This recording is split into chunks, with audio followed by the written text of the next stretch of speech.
Okay, everybody, let's see. It says that I got it, you got it, we are live. Hello, everyone. Good to see you. Welcome. Favor be upon us all. Nothing missing, nothing broken, as they say, which is a good place to be. So, how are you? Middle of the week, beginning of the week, maybe the weekend. I don't know. Whatever it is for you, welcome. Good to see everybody. I think you're going to enjoy today. Um, it's deep. What haven't we been doing here that isn't deep? Holy crapola. This whole thing of, when you read scripture, right? It's like, okay, well, that's supposed to have been vetted. Yeah, right.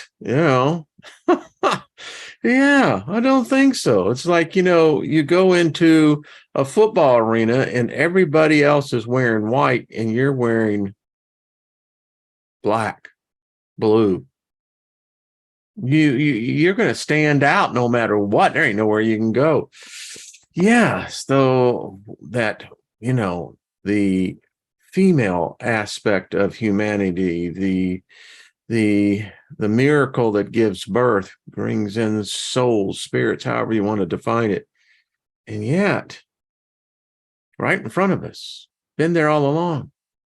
But no, we don't want to read that shit. Ain't gonna accept it. No way, Steiger. Yeah, I dig it. It's one of those things that will jack with your head. So anyway, Bosto, be a favor, service to others, and we are indeed prospering. Ruby, how you doing? Happy birthday or anniversary if you got one. Good to see you. Hey, Troy, go. Good to see you. Miriam, hello. Deborah Sloan, how are you, my dear? And there is Lauren. Ginger, how are you, my dear? How's the path in the adventure going? I hope it's one of the most fantastic adventures that you can take here. So sending you out that favor thing, John, good to see you. Climate immigrants. There we go. Of course. Kelly and John, good to see you. Down from Australia. Well, good morning to you, sir. It must be early. So cheers. Kelly, what's up? Good to see you, Regina. Mary Wins, how are you doing? I'm still searching for your phone, hon. I have it in a box. One that they was going to send to you, as I told Trina. It's like, wow, it's going great. I knew it would, Lauren. Knew it would. Dragon Soul Fox, what's happening? Good to see you. So, Mary, we will find it. Yeah, patience has its rewards, right? Yeah, Dave Sullivan, how are you? And Bill Cook, good to see you. Lady of the Lake, good morning to you. Teresa Ann, what's happening? And Bonnie, what's happening? Good to see you, Odin. Hanging out with the most intelligent, enlightened spirit beings I know of. You see, I am of the camp that I can pretty well define my spirit. You go through a couple of near-death experiences and you find out, I don't know about the soul. I still say it's debatable, and it's a debatable subject. Lots of different views. Well, they're all personal.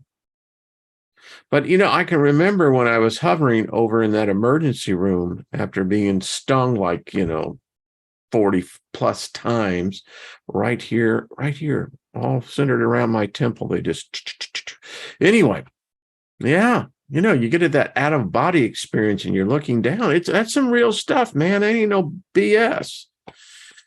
So anyway, as they say, Dargo, good to see you as well. London man, what's happening? Good to see you from, is that Sweden?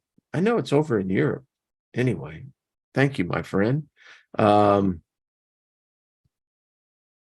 Oh, okay, Dave. Well, that's cool. Well, man, appreciating the chat room for sure. Like all the people, thank you for hitting the like button. So, want to get into some things.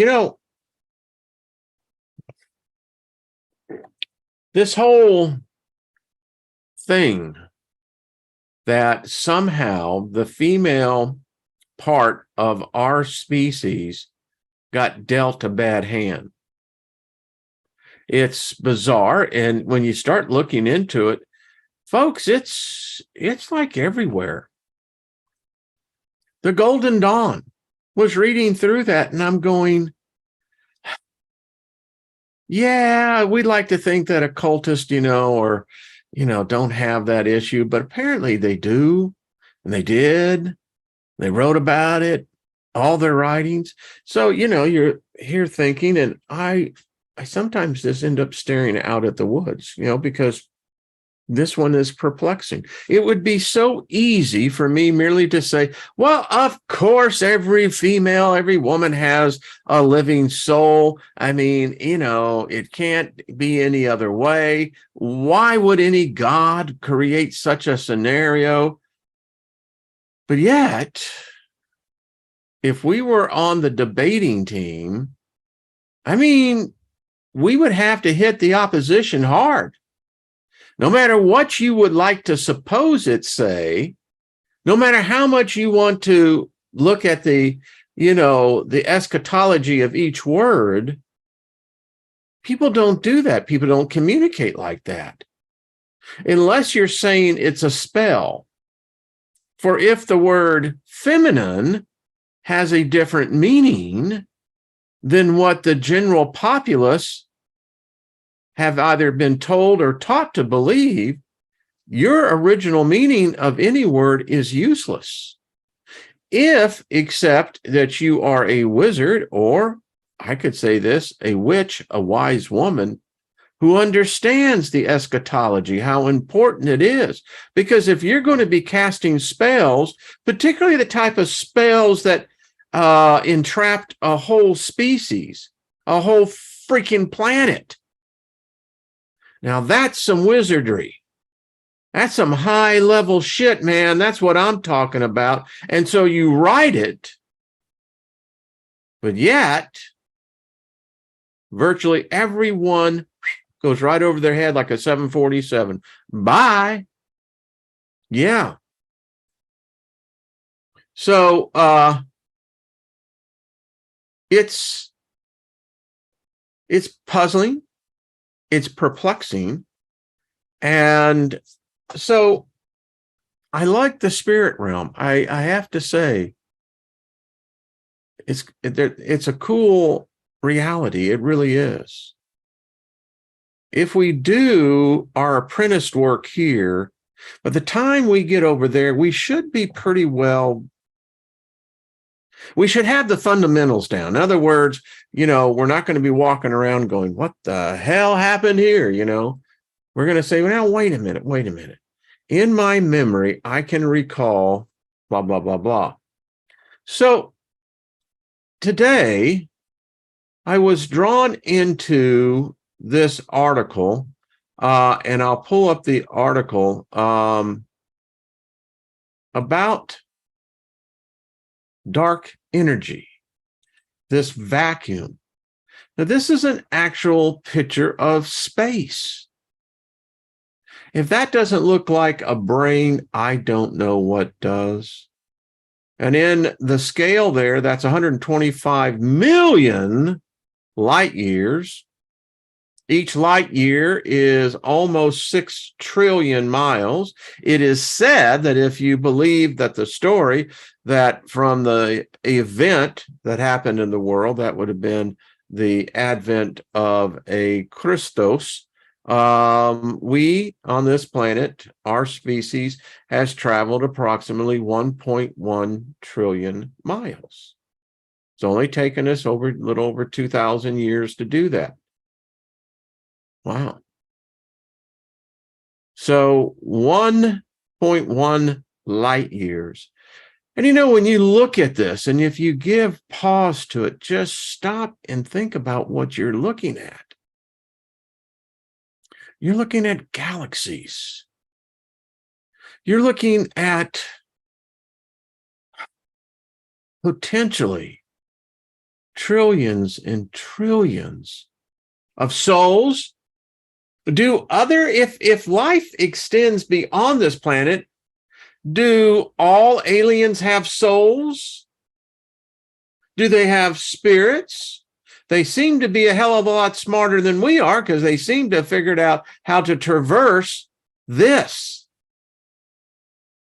And I have no doubt there's this cosmic highway. We may see a picture of it. I think that's probably what we're looking at here. Seems like everything is connected. And if you pay attention to this, you will begin to see dark voids. Now, brother and sister, I'm not talking just some back alley corner kind of dark. No, I'm talking about the kind that we're about to really give a little bit more thought to, that would, quite frankly, if there's fear, then this may be what to fear. And if you look at this, and no matter how good our view, the James Webb is up there now, redefining for us what the universe is. And yet our conscious minds, they're not trained or programmed to ponder what we're really looking at here. That the seen world is tricky. But there is, in all likelihood, just billions, trillions of life forms.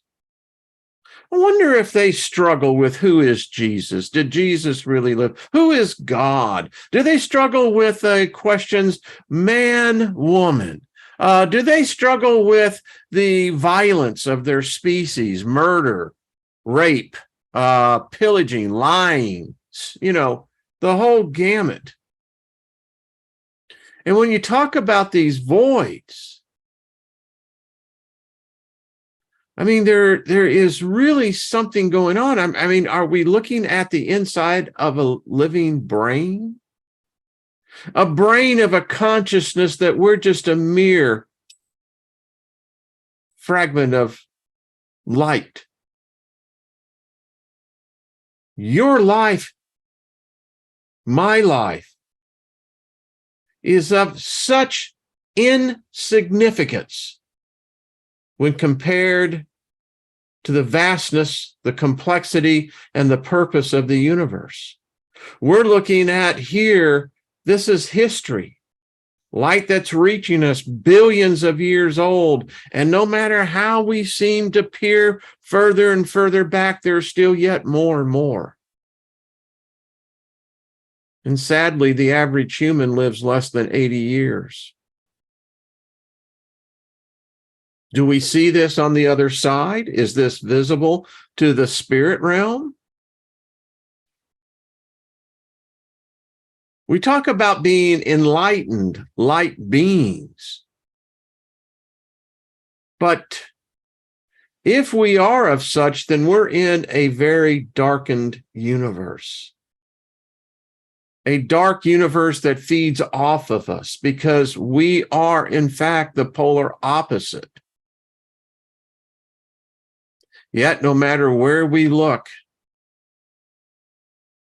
stars, entire galaxies emanating light in this void, this vacuum. And now, science is telling us that what we're looking at is something that's alive. Something that is so powerful that it dominates everything. We call it the nothingness, the void. We call it dark energy, dark matter, however you want to define it, because we don't know, quite frankly, what to call it. But what we do know is that no matter what spectrum of light you look at this, and in different spectrums of light, different angstroms, we can see different light. And we know that anything that emits light is emitting light on a broad band. I dare say even us. our spirits. I don't know if the soul has the ability to emanate light. Don't know. But I do have a pretty good idea my spirit does. Because as foreign as this is, there's something that's within me that triggers a yearning, a deep desire. I mean, the reality is, if we were to be as Throff heading out into the cosmos, that we would encounter vast distances. And however we measure time over there, that would be nothing. It would appear to be dark. But yet now we're finding out, and at least the science, and we're going to read an article that says that's exactly what's happening. This is alive. It brings a whole definition of what is alive. And if you study here, this was the key slide for today. This one fascinates me because I read what they thinks is going on here. This is truly what they call the void of space. And even with James Webb now, there's something going on here. This is something that we see in other parts of the universe. No light escapes from it. It's not a black hole.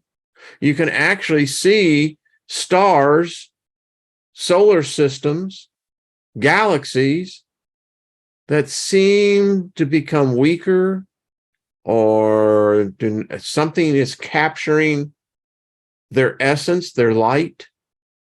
And if you study real close, and I mean real close, this just disappears. I mean, you can actually see them fade away.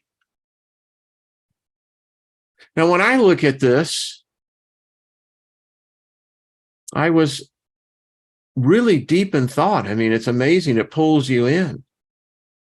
What is this?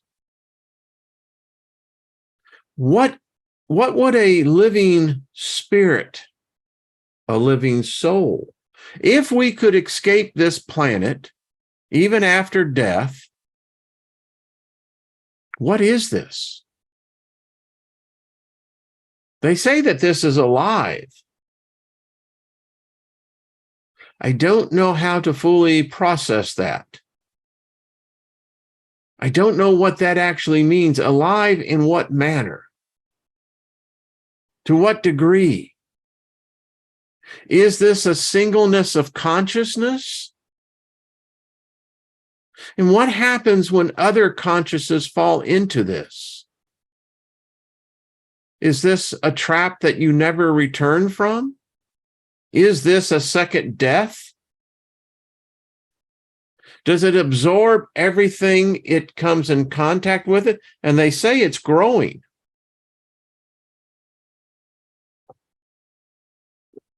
And if you look at the other galaxies, the other stars that are around this, I mean, even in different light spectrums, something's going on here. Is it pulling itself in? Does every mass that it encounters as it expands and moves, because we now know that the universe is what they're calling through, we're in a period, they say, the scientists, the astrophysicists, that we in the universe, and we're part of this universe, we are traveling now at rates that were Einstein would have been blown away. Apparently, we're in this hyper acceleration period where the universe is expanding faster than man or any of our scientists could have even imagined. I mean, I look at this. Do we have the ability as a spirit being to get out of this fucking mess on this planet here and really just say, screw you, I'm out of here. I'm heading out into the cosmos. Hey, send me an SOS if you get in trouble. It may be slow to get delivered. I mean, I want to go out and experience this. And if I was to encounter this, and let's say that the Soul Tribe group went out on a, let's say on a group visit. Do we call this the true abyss? I mean, would we stand around and as we're talking amongst ourselves, examining this? They say it gives off vibration. Wow. But if you've got stars, solar system, planets that don't seem to escape from this thing, and if you look at it particularly on the bottom of the left-hand side, you can see that it almost seems to be protruding into space-time. Are we seeing a bridge, a portal, a passage of such size that it's incomprehensible as to what this size is? I mean, it's millions of light years across. I mean, is this a doorway? Is it a tunnel to another dimension, another reality? Do angels, demons, do the gods or goddesses, do they travel and transverse through universes, dimensions, through such passageways? Is that what we're looking at? Are we looking at an entity that has consciousness, has personification of itself, which we would then call cognitively aware? Is this something that is a new life form that breaches not only flesh and blood, but has the ability to transcend that into such a form that it fits perfectly within its environment?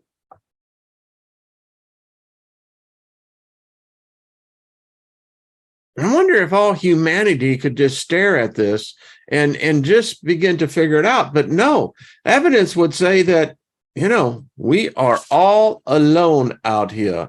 Give me 1 second, folks. I mean, I don't know about you, but that just freaking blows my mind. We get so hung up on things that really don't mean a thing in the long run. I don't know. It's something that makes me think. And what got me started on this, I want to pull this up so y'all can see too, because it's an interesting article. Let me get right over here. Thank you very much. So this is an article on nautilus.us, and what it says is that the title of the article is "The Remarkable Emptiness of Existence." It said early scientists didn't know it, but we do now. The void in the universe is alive. Now, I believe that I can channel just like you, and I think many times when we come together, we are channeling and information is downloaded. I've been saying this for well over a year now. There is a life form that we haven't really specifically addressed. Anyway, it goes on to say about the, in 1654, a German scientist and politician named Otto van Guericke was supposed to be busy being the mayor of Magdeburg, but instead he was putting on a demonstration for lords of the Holy Roman Empire. Dun, dun, dun, dun. With his newfangled invention, a vacuum pump. He sucked the air out of a copper spear constructed of 2 hemispheres. He then had 2 teams of horses, 15 in each, attempt to pull the hemispheres apart. To the astonishment of the royal onlookers, the horses couldn't separate the hemispheres because of the overwhelming pressure of the atmosphere around them. Y'all get ready. Von Guericke became obsessed by the idea of a vacuum after learning about the recent and radical idea of a heliocentric universe, a cosmos with the sun at the center and the planets whipping around it. But for this idea, now let's just stop right here. You know, you would have lost your freaking head had you gone out in the day and said, nope, it's the sun and everything is whirling around it, but it's only whirling around it because there's a bigger it and everything's whirling around it and there's a bigger it. No, everything was with Earth. How young we are. It said, but for this idea to work, the space between the planets had to be filled with nothing. Otherwise, friction would slow down the planets, would slow the planets down. The vacuum is singing to us a harmony underlying reality itself. I mean, we got a lot of philosophers here. In fact, I would say the great deal of people here, you are philosophers. That's why you're here. That's why we gather. We seek other philosophers out. Scientists, philosophers, and theologians across the globe had debated the existence of the vacuum for millennia. And here was von Graeck and a bunch of horses showing that it was real. But the idea of the vacuum remained uncomfortable and only begrudgingly acknowledged. Do we really have a soul? Who told you you had a soul? In fact, who told us we had a spirit? Well, we read it in a book. Okay. We might be able to artificially create a vacuum with enough cleverness here on Earth, but nature abhors the idea. Science produces a compromise. The space of space was filled with a fifth element, an ether, a substance that did not have much in the way of manifested properties, but it most definitely wasn't nothing. Nothing from nothing needs nothing. I'm just saying, all right. But as quantum and cosmological revolutions of the 20th century arrived, scientists never found this ether and continued to turn up empty-handed. The more we looked through increasingly powerful telescopes and microscopes, the more we discovered nothing. In the 1920s, astronomer Edwin Hubble discovered that the Andromeda Nebula was actually the Andromeda Galaxy, an island home of billions of stars sitting a staggering 2.5 million light years away. Don't seem to be that far away, does it? As far as we could tell, all those lonely light years were filled with not much at all, just the occasional lost hydrogen atom or wandering photon. Compared to the relatively small size of galaxies themselves, our own Milky Way stretches across a mere 100,000 light years. The universe seems dominant by absence. At subatomic scales, scientists were also discovering atoms to be surprisingly empty places. If you were to rescale a hydrogen atom so that its nucleus was the size of a basketball, the nearest electron would sit around 2 miles away, with not so much as a lonely subatomic tumbleweed in between them. They actually have this experiment you can do. This is how he did it. Anyway, nothing, absolutely nothing, continued experiments and observations only serve to confirm that at scales both large and small, we appear to live in an empty world. Now, this gets really, how should we say, deep, man. I mean, whew, what if Sagan and Hawkins were right? We're a fluke. And if we're not a fluke, then we are something that's so far away from everything else, it's almost like we were deliberately put out here so that we couldn't mess anything up. And then that nothingness cracked open. Within the emptiness that dominates the volume of an atom and the volume of the universe, physicists found something far from the sedate ether of yore. This something is strong enough to be tearing apart our universe. The void, it turns out, is alive. In December 2022, an international team of astronomers released the results of their latest survey of galaxies, and their work has confirmed that the vacuum of space-time is wreaking havoc across the cosmos. What? What if we are the imprint of a foreign universe, a foreign dimension that has somehow been thrown out and we ended up here? They found that matter makes up only a minority contribution to the energy budget of the universe. Instead, most of the energy within the cosmos is contained in the vacuum. And that energy is dominating the future evolution of the universe. Their work is the latest in a string of discoveries stretching back over 2 decades. In the late 1990s, 2 independent teams of astronomers discovered that the expansion of the universe is accelerating, meaning that our universe grows larger and larger, faster and faster every day. The exact present-day expansion rate is still a matter of some debate among cosmologists, but the reality is clear. Something is making the universe blow up.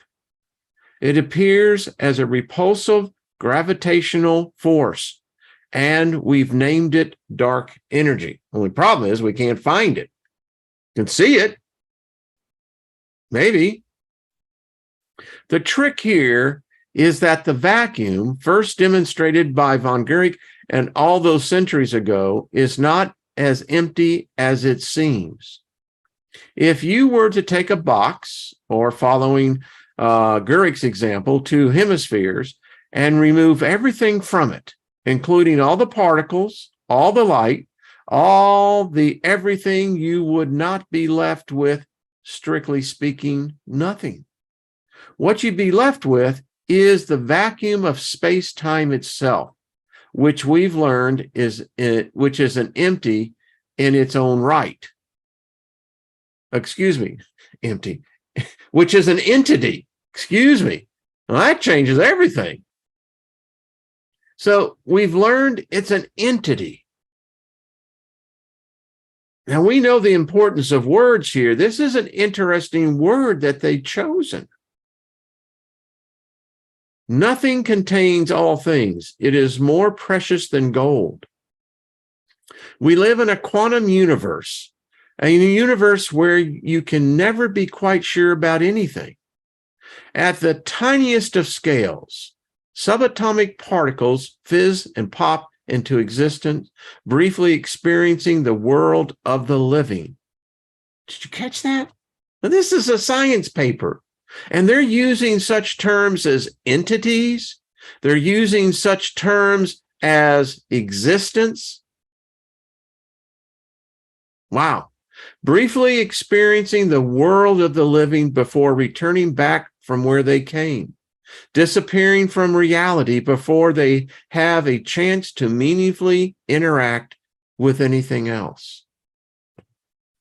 Now, I don't know, but if consciousness can be in a subatomic particle, just thinking, all right? Can consciousness exist at that level? Can there be where these sprits, these quarks, as they call them in quantum mechanics, are they, because space-time would be different in its measurement. So how do we not know that these quirks that breach the veil of this dimension, this reality, are not spending billions of years that we perceive as quantum seconds.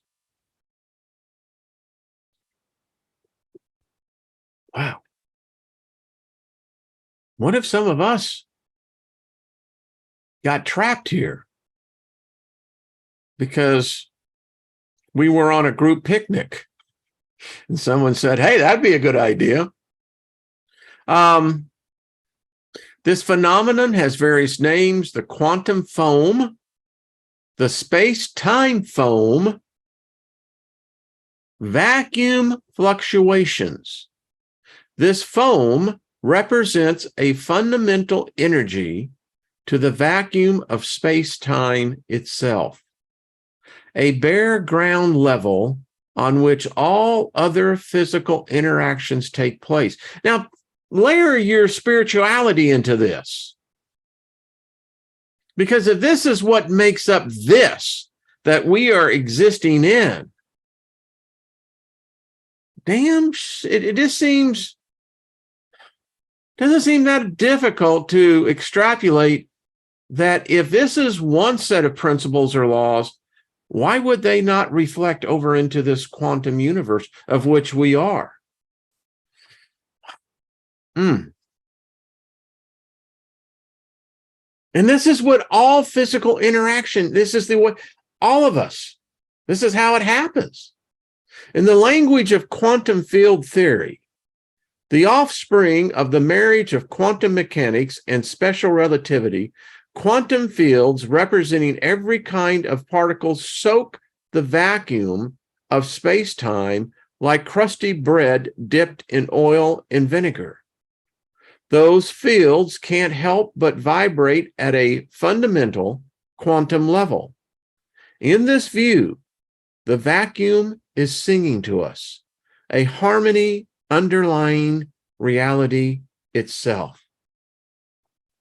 I think I get chills when I read this kind of stuff. I mean, my spirit's just like, man, I mean, it's out there and it's like, yeah, are you getting, yeah, this is home, this is home.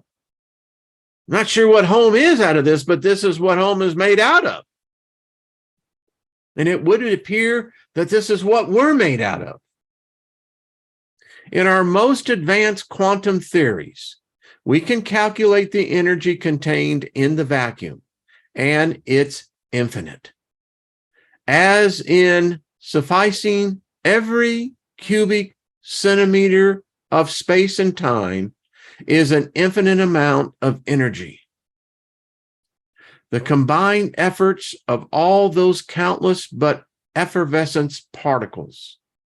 This isn't necessarily a problem for the physics that we're used to, because all the interactions of everyday experience sit on top of, the lack of a better term, the infinite tower of energy. I'm getting a tarot card in my head. I mean, I'm seeing Jenny just laying this thing out. I mean, think about what they're just using here. An infinite tower of energy. It just makes the math a real pain to work with. Wow. I'm seeing Tesla. I mean, wow. I mean, how do you not just get blown away by this? And this is reality. No hypothesis, no make me feel good kind of stuff, you know. No, this is reality. And if this is reality, then you got to look around us and say, who the hell is the architect here? Because someone knows something that the vast majority of us don't know.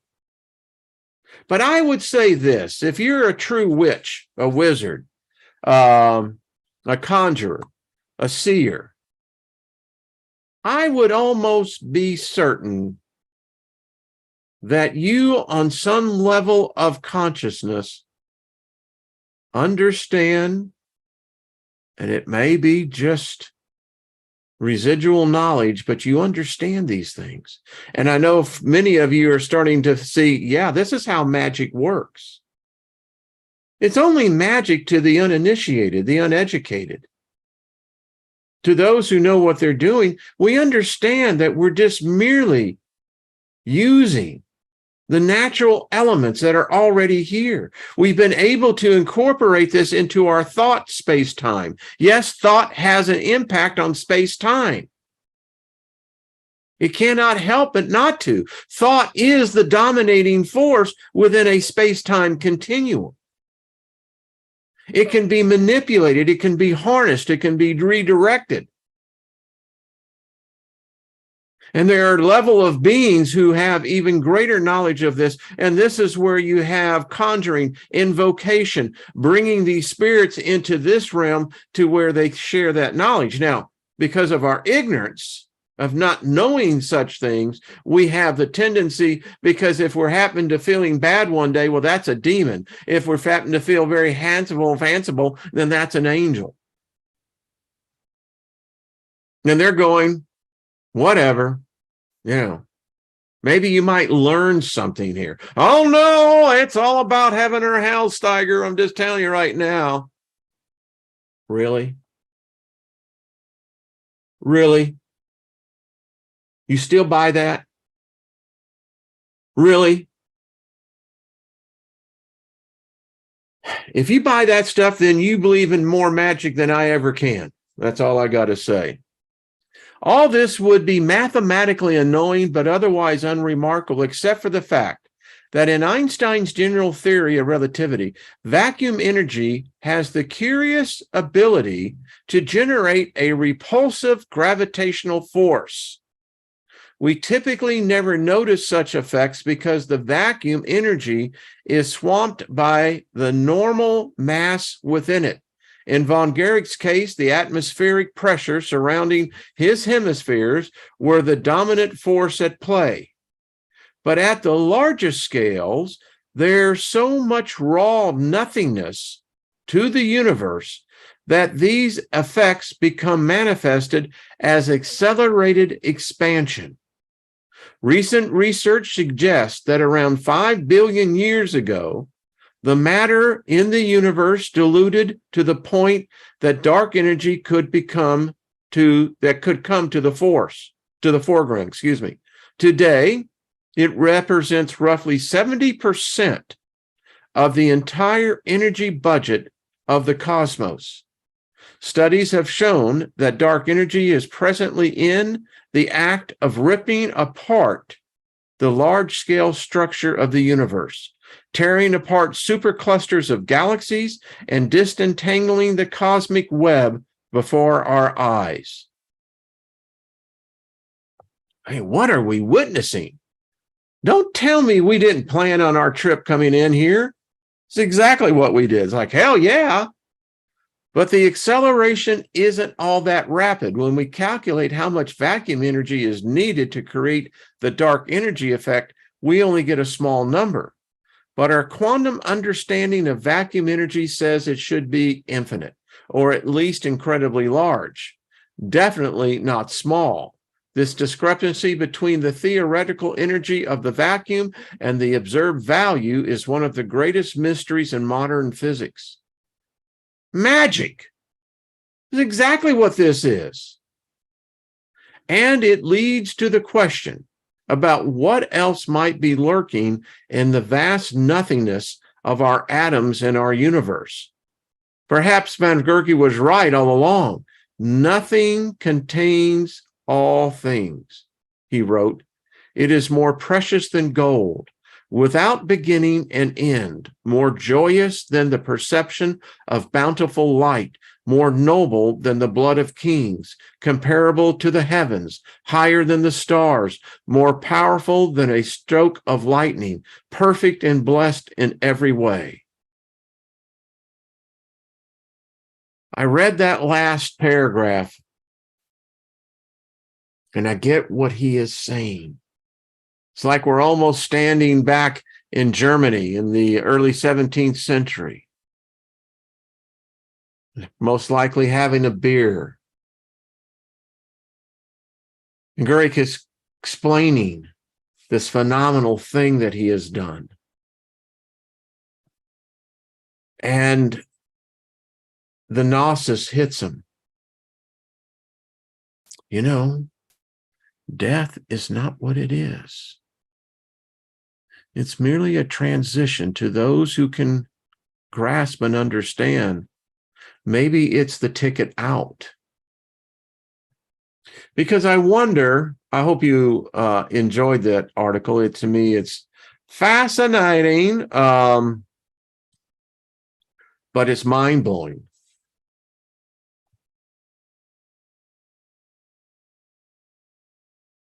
I'm just reading something in the chat room.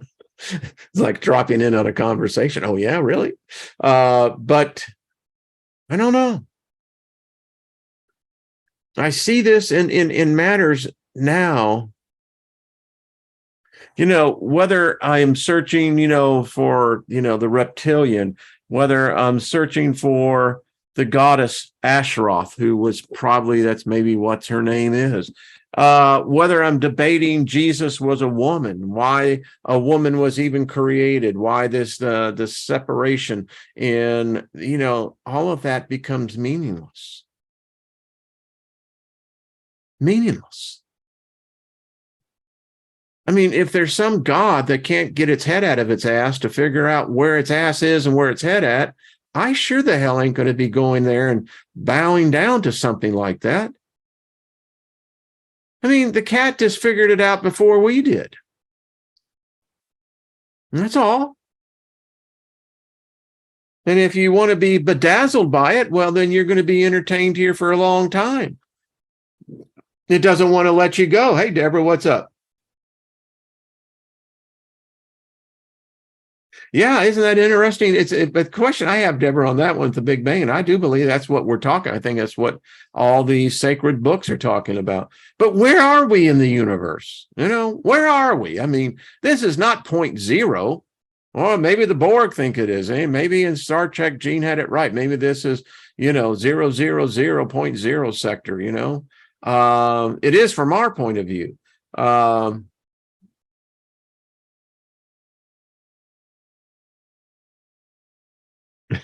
Thank you, Mary.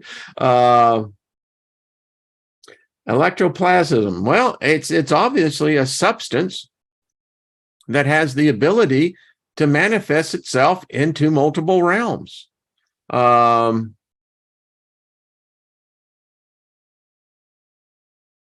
Lucy in the sky. So I just thought I'd throw it out there for everybody. I mean, to me, we study about magic. We're going to get into some of the more older books about magic. But if you think about what we're really doing, we're learning to master and manipulate space-time. And if we can just grasp within our spirits that the possibility exists, that this is what this substance that I was taught nearly 50 years in Christianity about is what makes faith. Now faith is the substance of things hoped for, the evidence of things not seen. We actually had the formula. We were just usurping that we had to make homage to an individual in order to hopefully that it would grant our request. When the truth of the matter is, any prayer that's answered is by the vibration of the person of the sender. You cause your reality. If that's not the case, then we got a con game going on. I mean, if you really think that there's some dude with a white beard sitting on the throne going, well, let's see, I got Ginger here, Lauren, so no, she's asked that she needs such and such and such. Do I really want to give it to her today? I mean, am I really feeling up? Yeah, I mean, no.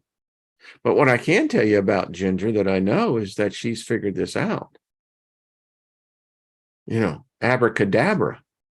You create what you speak. You create what you think. As a person thinks in their heart, so they are. Out of the abundance of the heart, the mouth speaks.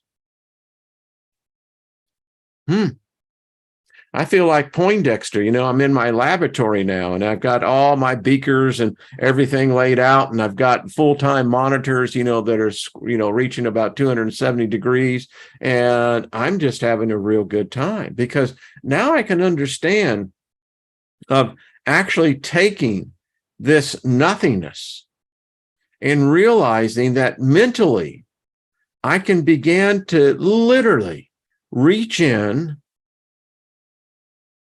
I can pull out what I need, and I can begin through magic, through concentration, intense energy inputting. I can create something. I can make myself the luckiest man in the world. I can reduce even the aging of this physical body. I can not only take this substance, but this substance is transferable to where I can put it over onto Belanca.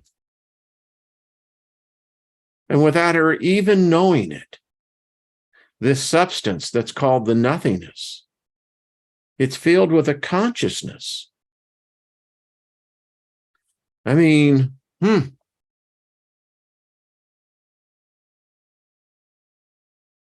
just saying. For a friend. Ay. And if I can take this and then supersede all religious beliefs, politics, and walk in a reality where no matter what situation, if I can keep my wits and rely about what I have just learned and have learned, I can begin to literally alter space-time in a fundamental reality way. I can persuade people's thoughts by using certain things that they don't even recognize, that if they begin to understand, well, now, am I a wizard or am I a sorcerer? No, I'm neither. I'm just understanding principles. I'm understanding the fabric and the fundamental of reality, realizing that there's this nothingness that is in fact alive. And it seems to be completely ambiguous in which direction it goes. It's really a matter of what I do with it, or any human. And if we're not the only one in the universe, then I dare say that the higher species of intelligence have figured it out as well. Okay. Hey, Sunshine 33.3.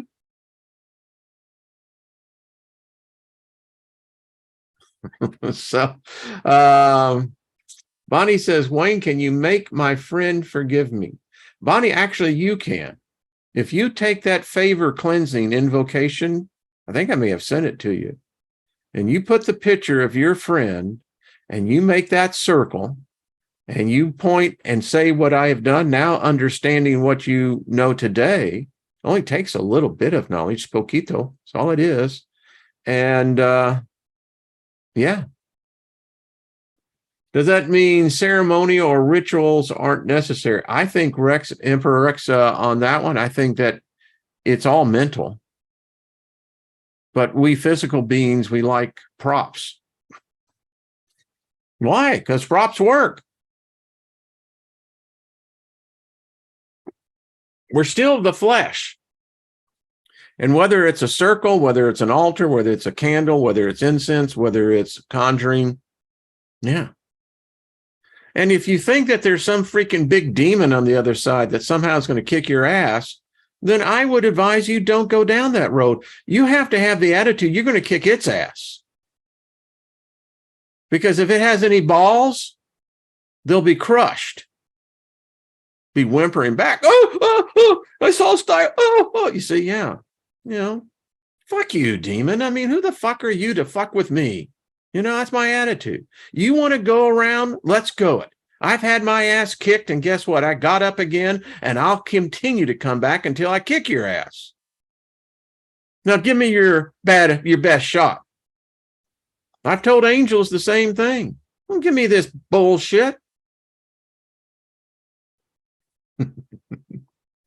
Okay.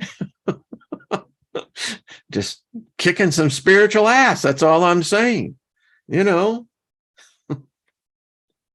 a Snake Jones, you got it. Ball Crusher, you got it. Now there is someone that you get the gold star today, definitely. Okay, that was fun. I just got to say that just, that cracks my ass up.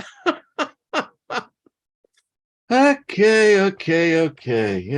I mean, if you buy into that theater, then you've got the pamphlet, and now you have to go with what the play is going to do. I'm going, whoa, wait a minute. What do you mean you got this demon and this angel here? So who is the character they're answering to? I mean, why does it have to be, a demon and an angel? Why can't it just be energy? Well, that takes all the fun out of the Steiger. Shit, I mean, if it's just going to be energy, I didn't get into this. I wanted to see the spectacular. I wanted to see the supernatural. I wanted to experience the paranormal. Well, I'm just telling you how to do it. I mean, if you're looking to the assistance of those that exist in parallel dimensions, see them for what they are. I mean, if they're tied to a religion or dogma, guess what? They ain't that powerful. Really? I mean, that's like, you go into a peanut factory with someone that has a peanut allergy. You say, well, how the hell did you get those two? The fact of the matter is that the person with the peanut allergy ain't ever going to go in a situation like that. They've mastered that. They understand that. And if you're going to tell me it's some big bad demon, some big bad, energy being, well, when I got to find out, then, is this what the universe is made of? I mean, I leave planet Earth and I go a million light years. And are you telling me that whenever I land on my destination, that they're still going to be dealing with the same thing? Yeah, we got this angel and demon thing. And oh man, we got this whole God thing. And it's just screwed us. I mean, is that what we're going to find out there? Wow. That's really messed up. Whew. Okay. I see that my time has come to an end. Thanks for hitting the like button. I appreciate all of y'all. And,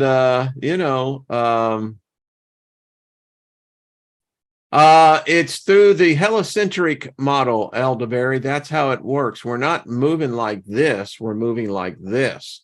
And it gets weird because if the sun is moving at a different rate than the earth, and then, you've got the solar system, and then, it's like, whoa. I mean, we're not stationary in space. So how are we moving? Well, if we're moving forward, the only way that inertia would work would be heliocentric in a spiral, not on a flat plane. Okay. Mary wins. Thank you, darling. That's all I can say. It's been fun, Yeah, blast. I got it, hon.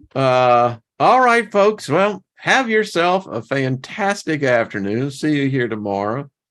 And we'll continue on this. I mean, this is how we're going to do it. This is how you do candle magic. I mean, the candles just merely become, again, it's the tool. I mean, if you're going to go out and go do a garden, you're going to need a shovel, right? And get everything. You got the earth right there. But it ain't going to work if you're just going to throw seed on top of it. Yeah. All right. So thank all of you. You are the best, some of the brightest spirit beings. I'm telling you, we're on this ride together. I have a sense that many of us knew that we would meet up at a time like this. And probably there's a higher level of consciousness, which we're saying, see, told you we could do it. We were going to yeah, you scattered us across the whole freaking planet, but guess what? We still did it. We still hooked up. Now, we may not remember our true names. That's all right. I recognize your energy. You recognize mine. Now, who's the man? Who's the woman? I'm going to be walking with my head up high. Hey, Lost in Space, thank you. Well, Bill, that's the best way to do it, isn't it? Die laughing. Yeah. All right, everybody. Y'all are so much fun. Ginger, thank you. You have a beautiful, magical day yourself, my darling. Genetically modified. You have an awesome afternoon. Little afternoon delight, isn't it? I love that song. Do do do do do do do. Yeah. Oh, anyway, y'all know the song. All right. See y'all tomorrow. Boy, I'll tell you what, I just love this group. All right. Peace out, everybody. Bye.